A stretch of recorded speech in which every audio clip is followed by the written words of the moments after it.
Goeie Vrydagoggend en ek deur die eeue heen is daar soveel boodskappe al gebring. En ek wil hê jy moet saam met my bly vanoggend. Toe ek op die Here wag, is daar soveel mooi goed in die woord en in die verhale van Jesus en van die Bybel wat soveel diepte het. En die eerste Pasga fees was gewees toe die lammetjie geslag is, toe die Israeliete, die Jode in Egipte was. En ons gaan kyk vanoggend na die geskiedenis daarvan, Eksodus 12 vers 1 tot 14, en ek gaan die hele gedeelte lees van 1 tot 14. Die Bybel sê, die Here het met Moses en Aaron in Egipte land gespreek en gesê, hierdie maand moet vir julle die begin van die maande wees, dit moet vir julle die eerste van die maande van die jaar wees. Spreek tot die hele vergadering van Israel en sê, op die 10de van hierdie maand moet hulle elkeen 'n lam neem volgens die families, 'n lam vir 'n huisgesin. Maar as 'n huisgesin te klein is vir 'n lam, dan moet hy en sy buurman by die naaste aan sy huis is dit neem volgens die siedetal, na wat elkeen gewoond is om te eet, moet julle die getal op die lam bereken, en ek wil vinnig net daar stop. Die bloed van Jesus, die boodskap van die lam wat geslag is, wat ons net oor gesing het, is vir die gemeenskap. Dis vir die gemeenskap, is vir jou bure, dis vir jou werksmense, dis vir jou familie. Luister mooi wat sê die Bybel. Die opdrag is, vers 5, julle moet 'n lam hê sonder gebrek. 'n jaar oud rammetjie, van die skape of van die bokke kan julle dit neem. En julle moet dit in bewaring hou tot die 14de dag van hierdie maand, en die hele vergadering van die gemeente van Israel moet dit slag teen die aand. Vers 7 sê, en hulle moet van die bloed neem en dit stryk aan die 2 deurposte en aan die boordrempel, aan die huise waarin hulle dit eet. En hulle moet die vleis in dieselfde nag eet oor die vuur gebraai, die eerste braaivleis in die Bybel. So ons Suid-Afrikaners is Bybels gewoon. Saam met ongesuurde brode moet hulle dit met bitterkruie eet. Julle moet daarvan nie eet as dit rou is, dis hoekom ek nie sushi eet nie, en as dit in watergaar gekook is nie, maar dit moet gebraai word op 'n vuur. Joe, die Here, door die vuur gebraai, toe ek hierdie gedeelte lees, ek, ai Here, die kop en die pootjies saam met die binnegoed, en daar's afval ook. Help ons, Here. Julle mag daaroor niks van laat oorbly tot die môre toe nie.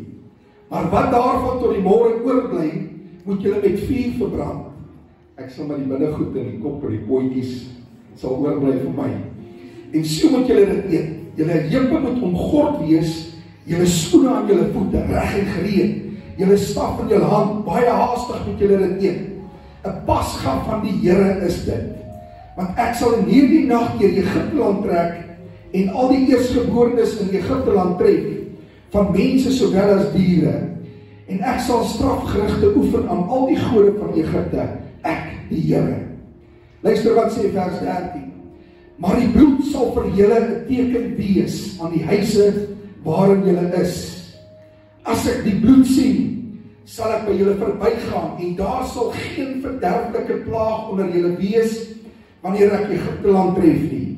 En hierdie dag moet vir julle gedenkdag wees, en julle moet dit as 'n fees tot eer van die Here vier. Julle moet dit in julle geslagte as 'n ewige insetting vier. En dis hoekom ons vandag hier is. Die eerste lam wat geslag was, is 'n voorspraak gewees van die lam van God wat geslag is op die kruis van Golgotha. En toe ek hierdie verhaal lees, en dit het my al so baie keer, het ek daaroor gedink, en ek gaan dink daaroor, hoekom die deurposte? Die Israeliete kon ons maar kruis teen die muur gemaak het, of hoekom die deurposte? En ons het al van die verduidelikings gesien, as hulle die bloed gesmeer het, langs die kante, dan het die bloed het afgeval en het 'n kruis gevorm, Maar daar is 'n dieper betekenis. En ek gaan so 'n bietjie geskiedenis, 'n bietjie agtergrond vir jou gee. Die volk van God, die Israeliete, Jode is in slawerny vir 430 jaar in Egipte. En in die begin het hulle streng by hulle godsdienstige wette en rituele en gewoontes gehou.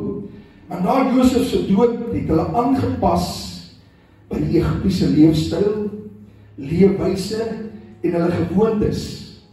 As jy self moet vir 430 jaar raak 'n mens gewoon, as jy elke dag in 'n ander land is, in 'n ander omgewing is, en jy sien wat gedoen was, en gewoontes, en gedenkdae, en gode manier van dien, dan raak 'n mens gewoon, dis die nuwe normaal. Is dit so?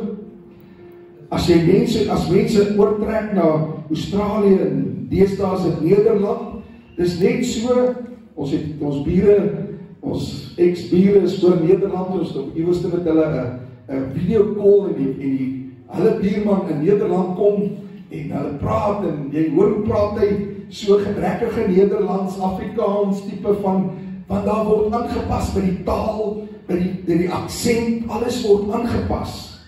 En as gevolg daarvan het die Jode minder van God begin weet en hulle tot op 'n punt gekom waar hulle blind was vir God geïgnoreer het en geen kennis van God gehad het nie, of bitter min kennis van God. Die Israeliete was so 'n nomadiese volk, wat dit beteken, hulle het rondgetrek in tente gewoon. Hulle het rondbeweeg. Maar hulle het naderhand in Egipte het hulle in woonhuise begin woon. En dit was nogal redelik belangrik in die Egiptiese die lewenswyse was hierdie woonhuise. En dit was dit het weerspieël die Egiptenare wat geglo het in die ewige lewe, en dit is weerspieël in hulle geboue wat hulle gebou het. Hulle het ook geglo in die hiernamaals. En die Jode het daarbey begin aanpas. Die woonhuise tot paleise was van modderstene gebou gewees in Egipte. Want dit het die tydelike verteenwoordig. Dit kon vergaan. Dis hoekom dit met modderstene gebou is. Maar hulle grafte en hulle tempels was met steen gebou, want dit het die hiernamaals verteenwoordig wat ewig sou hou. So dit was vir hulle baie meer belangriker as hulle woonhuise gewees. Die enigste uitsondering in die woonhuise was dat die deurposte en die lintels en die deurposte en die lintels wat die bokant van die deur was van steen gewees. En ons gaan nou daarby kom, hoekom? Dit verteenwoordig die Egiptiese siening dat die mens uit 5 dele bestaan, en ek gaan nie in elke dele gaan, ek gaan vinnig noem. En hulle het geglo dat as een deel van hierdie menswees, van hierdie dele nie bestaan nie, het die persoon nie meer bestaan nie. In die eerste plek het hulle in die fisiese liggaam geglo, en dis hoekom hulle mammies maak. In die tweede plek het hulle geglo, skaarwees deel van jou mens, dit gee jou die fisiese, dis daar is werklikheid daaraan. In die derde deel van die menswees, hulle noem dit Ka, life force, en ons as Christene, is dit die asem in ons neus, die lewensasem in ons neus. In die vierde plek was dit Ba gewees, die karakter van 'n persoon. En in die vyfde plek, die vyfde deel wat hulle geglo het, wat 'n persoon uit bestaan het, is die persoon se naam. Hulle het 'n groot waarde daaraan geheg dat jy 'n naam het, en die naam was belangrik gewees. En oral in Egipte, as jy vandag nog so toe sou gaan, is daar name uitgekap en geskryf, en as mense iets gedoen het wat die mense nie van gehou het nie, ek het dit opgelees, is die name wat uitgegrafeer is, het hulle dit uitgekrap, dat die naam nie meer bestaan nie, want hulle siening is, dan bestaan daai persoon nie meer vir hulle nie, want die naam is verwyder. En selfs Moses, wat in die Egiptiese geskiedenis en in die Egiptiese gewoontes groot geword het, jy kan gaan lees, hy het nie een keer die farao se naam genoem nie. Elke farao het 'n ander naam. In die geskiedenis, in sy geskrifte, het hy nie een keer die farao se naam genoem nie, omdat hy God nie aangeneem het, of God nie gesien het as die God van die heelal nie. Maar hy noem 2 midvrouens in Exodus 1 vers 15, jy kan dit gaan lees, hy noem hulle by hulle name, Want Moses het geleer dat 'n naam belangrik is. En hierdie Christenvroue se name is genoem. Die ryk mense het monumente gebou met name op, en hulle het oral hulle name gaan uitkap in hulle dorpe en hulle stede. Maar die armes en die minder gegoedes het net hulle huise gehad. Het net hulle huise gehad met modderstene. Maar die enigste deel van hierdie huis was die deurposte gewees, wat van steen gemaak is. En al plek waar hulle naam kon uitkap, is op die deurposte, op die lintels, aan die bokant van die deur, kon hulle name uitkap. En dit het vir hulle teenwoordig, dat as hierdie modderhuis sou tot niet gaan, staan die deurposte ten minste nog, met my naam daarop. En argeoloë het gaan uitkrap en die modderhuis het tot niet gegaan, maar in Egipte is daar nog steeds deurposte wat staan, met name wat daar ingeets is. As die huis sou vergaan, het die deurposte met die naam daarop vir ewig gebly.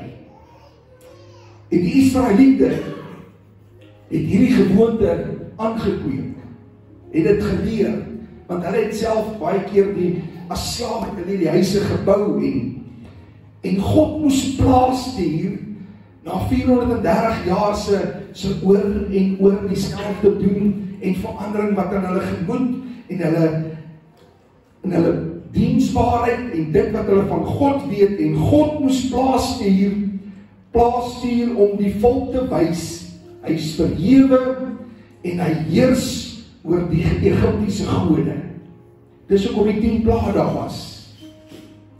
En die bloed van die lammetjie moes gevat word en oor die deurpos gesmeer word, sodat die naam doodgemaak kan word van die persoon wat binne-in bly. Want dis nie die naam wat jou gaan red nie, maar dis die bloed van die lam wat jou gaan red. Dis die bloed van die lam wat jou gaan red. Dis nie die naam wat jou kan red nie. Inteendeel, terwyl die naam daar gestaan het en daar nie bloed was nie, sou die eerstgeborene gesterf het daai nag. Die naam kon niks gedoen het nie. Die naam het niks beteken nie. Maar dit was die bloed van die lam wat aan die deurpos gesmeer moes word. En wat wil ek vir jou sê vanoggend? Wat wil ek vir jou noem vanoggend? Wat is die boodskap uit hierdie gedeelte uit? In die eerste plek wil ek vir jou sê, ons is in 'n wêreld wat oor en oor dieselfde vir ons gee. Ons word gebombardeer met nuwe godsdienste, ons word gebombardeer met nuwe sienings, ons word gebombardeer met alles wat nuut is en alles wat die Bybel noem 'n trek is. En ons raak gewoon daaraan en ons word soos hierdie wêreld. Ons het deel van die wêreld geword. Soos die Jode in 430 jaar deel van die Egiptiese samelewing geword het en spite daarvan dat hulle slawe was. En word ons nie deel daarvan nie. As ons 200 jaar terug mense wat 200 jaar terug gesterf het, moes wakker maak vandag en hulle hierdie wêreld wys met al sy sienings, met al sy verwronge idees, hulle sou dit nie kon glo nie. Daar was 'n tyd gewees waar daar mense noukeurig volgens die woord van God geleef het. Daar was 'n tyd gewees waar niks van buite af die mense kon beïnvloed nie. Maar die Bybel leer ons dat daar valse profete gaan wees. Die Bybel leer ons dat die oordeel in die huis van die Here gaan begin. Die Bybel leer ons dat in die laaste gemeente gaan lou begin word. Die Bybel leer ons dat ons aanhangers gaan wees van mense en nie van God en sy gebod nie. Luister wat sê Filippense 3 vers 20. Hy sê, want ons burgerskap is in die hemele, vanwaar ons ook as verlosser verwag, die Here Jesus Christus. Efesiërs 2 vers 13 sê, maar nou in Christus Jesus, het julle wat vroeër ver was, het naby gekom deur die bloed van Christus. En ons kan die bloed deelagtig word. Dis die bloed wat ons gaan onderskei van hierdie wêreld. En daar's 'n siening wat sê dat die bloed het droog geword op die hout, op die kruishout. Dis nie meer van toepassing van vandag nie. Ek wonder of die Israeliete dit ook sou gesê. So Reinhard Bonke het eendag op 'n televisieprogram met hy gepraat en hy sê, al wat jou gaan red is die bloed van Jesus Christus. En daar was een van die ouens wat hom geondervraag sê, maar die bloed is 2000 jaar terug. Dit kan nie meer vandag. Hoe kan dit krag nog hê vandag? En Reinhard Bonke sê vir hom, hy sê, as jy in 'n seepfabriek werk, is jy nie noodwendig skoon nie. Jy moet die seep vat, and you must apply the soap. En hy sê, dit is presies dieselfde met die bloed. Jy kan in die kerk sit, jy kan diens vir diensie sit, but if you don't apply the blood oor jou naam, oor dit wat jy het, en oor dit wat jy dink nie, dit is wat die onderskeid gaan maak tussen ons en die wêreld. 1 Johannes 1 vers 7 sê, die bloed van Jesus Christus, sy seun, reinig ons van al ons sondes. Hebreërs 9 vers 11, maar Christus wat opgetree het as hoëpriester van die toekomstige weldade, het deur die groter en volmaakter tabernakel, wat nie met hande gemaak is nie, dit wil sê, wat nie aan hierdie skepping behoort nie, ook nie met die bloed van bokke en kalwes nie, maar met sy eie bloed eenmaal ingegaan het in die heiligdom en 'n ewige verlossing teweeggebring. Want as die bloed van stiere en bokke en die as van 'n vers wat die verontreinigdes besprinkel, heilig maak tot reiniging van die vlees, hoeveel te meer sal die bloed van Christus, wat homself deur die ewige Gees aan God sonder smet geoffer het, julle gewete reinig van dooie werke, om die lewende God te sien. Om God te sien. En hierdie gedeelte leer ons so mooi, die allerheiligste van die tabernakel, van die tempel, was onbegaanbaar en onbekombaar vir ons as mens gewees. Vir die normale mens, die hoëpriester kon 1 keer 'n jaar ingaan. Maar met Jesus se dood is die voorhangsel geskeur en deur die bloed kan ons in sy teenwoordigheid inbeweeg, kan ons met vrymoedigheid die genade troon kan ons nader en kan ons sê, o God, help my, deur Jesus se bloed is ek geregverdig, is ek gereinig, is ek skoon gewas. Want al wat God sien is sy seun se bloed en nie ons sonde nie. Want dit was ons witter dan die sneeu. Dit is wat die verskil gaan maak. Die bloed onderskei ons van hierdie wêreld.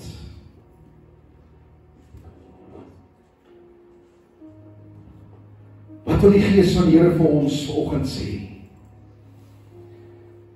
Dis nie 'n naam nie, maar dis die bloed. Dis hoekom die bloed oor die naam gesmeer moet word. Dis nie wie jy is nie. Die Bybel leer ons, God is nie 'n aannemer van die persoon nie. Kan ek vir jou iets sê vanoggend?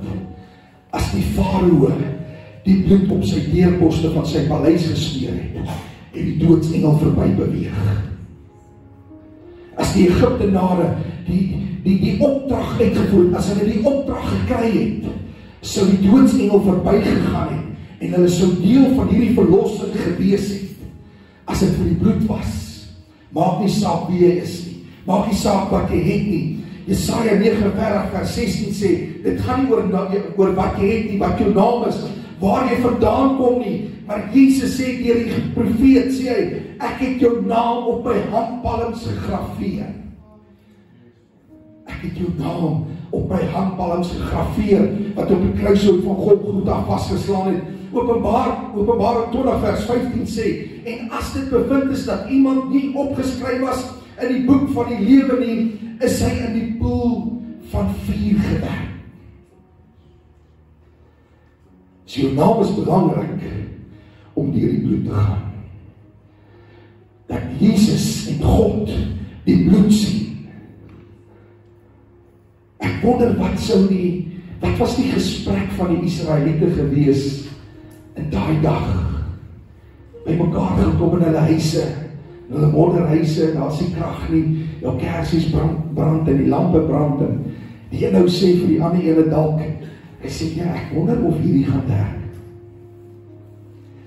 Ek hierdie plaag gesien, die paddas, die donkerheid, die bloed in die Nyl, die springkane, ek wonder of hierdie gaan werk. Die ander een sê maar, ek weet, omdat God leef, ons God leef, hy het ons deurgedra, en weet jy, albei bloed gesmeer, en albei is gered. So die een wat twyfel, en een wat onwrikbaar staan. En ek wil vanoggend vir jou sê, op hierdie goeie Vrydagoggend, maak nie saak wat jy in jou gedagte het nie, as jy by die bloed gaan uitkom, nie maak nie saak wat jou vrese is nie, maak nie saak wat jou bekommernisse is nie, maak nie saak van jou verlede nie, maak nie saak van dit wat jy aangevang het, van jou guilt en jou shame nie, as jy by die bloed gaan uitkom, gaan jy gered word, want die bloed van Jesus Christus, sy seun, red ons van al ons ongeregtigheid. Maak nie saak of jy voel of dit te erg is, maak nie saak of jy soveel skuld in jou lewe dra, as jy by die bloed gaan uitkom, gaan hy, dan die doodsengel verby jou begin beweeg. Gaan daar oorwinning wees, en daar gaan geen plaag, daar gaan niks oor jou gebeur, dit wat hy beloof het, vir sy kinders. Want Jesus het vir ons die prys betaal, sy bloed het vir ons gevloei, op die kruishout van Golgotha.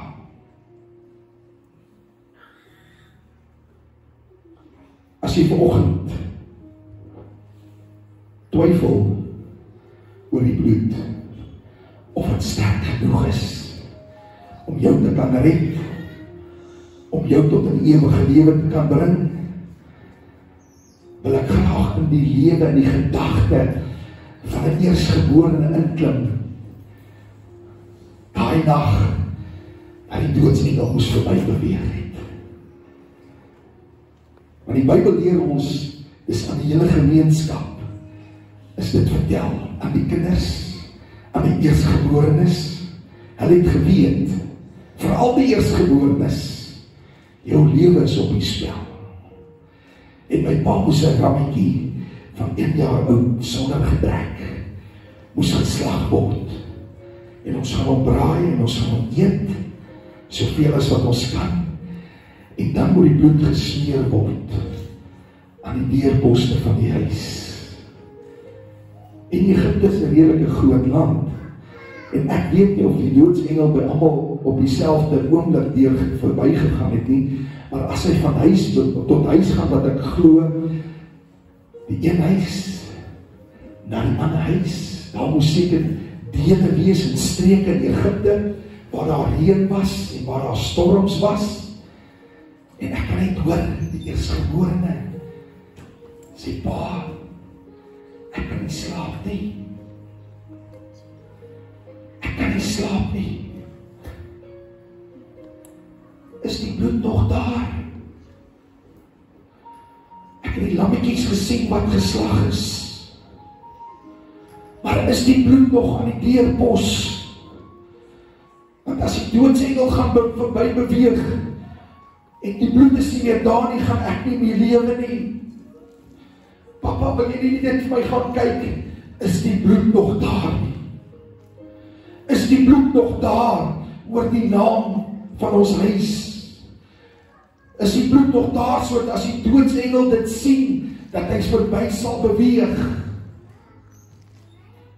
En dan hoor ek die antwoord van die pa, sê, my kind moet nie bevrees wees nie. Die bloed is nog steeds daar. Geen storm, geen omstandigheid, geen sonde, geen ongeregtigheid is groot genoeg dat dit die bloed kan wegvat nie. Geen rykdom, geen denkrigting, geen redenasie is groot genoeg vanoggend om die krag van die bloed weg te neem nie. Want die bloed het nog steeds krag in 2025 vir jou en vir my.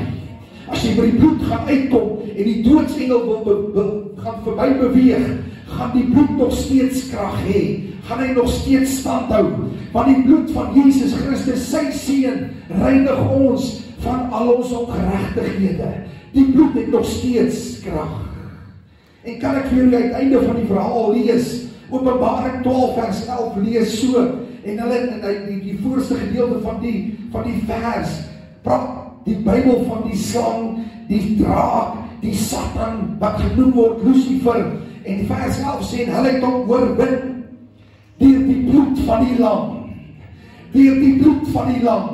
Wil jy oorwinning hê vanoggend, kom by die bloed van die lam uit, wat nog steeds krag vir jou en vir my het, wat nog steeds vir jou en vir my oorwinning kan gee, in jou huwelik, in jou omstandighede, in jou finansies, in jou gees, in die omstandighede waar jy spartel vanoggend. Die Bybel leer ons, God die rug uitnodig. Hy sê, kom laat ons die saak uitmaak. Hy nooi jou uit. Hy sê, kom laat ons die saak uitmaak. Al was jou sonde so skarlake, deur die bloed van Jesus, my seun, word jy witter gewas dan die sneeu. Dit sal rooi, al was jou sonde so rooi soos purper, dit sal wit word soos wol. Vir jou en vir my.